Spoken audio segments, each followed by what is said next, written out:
Hello to everyone guys, this is a new video. In this video we are continuing the previous one directly. Now we are seeing our direction of touch.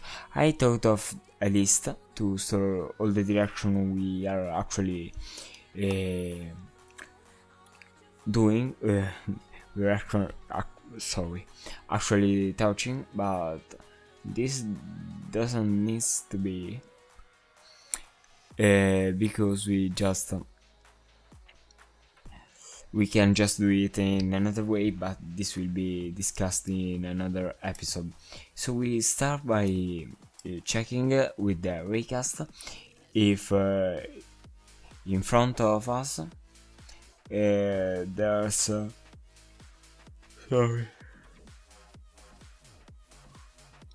there's the actual, how it's called, wow, I don't remember.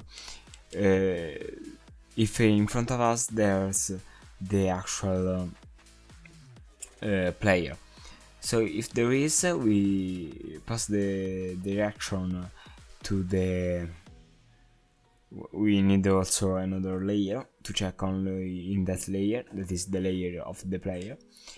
And if there is, really I don't remember the script.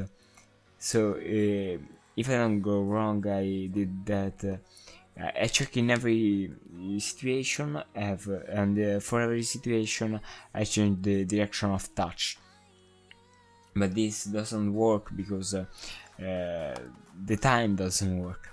So then I destroy the game object if the raycast hits the player in the same of the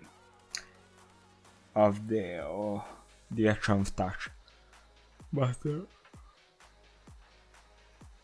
to do this I needed a for each loop, so I am just too tired to do this.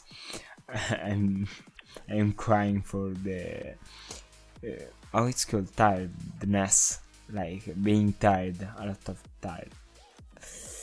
So we needs I'm trying just to understand what the direction, how to do this, and I opted to for each loop. So for each direction in our direction of touch list, we do this checking of our direction, and if the direction is actually like north, if the raycasting is north, so we destroy the player. So this don't work. So we need another script, and let's see what this script is. The next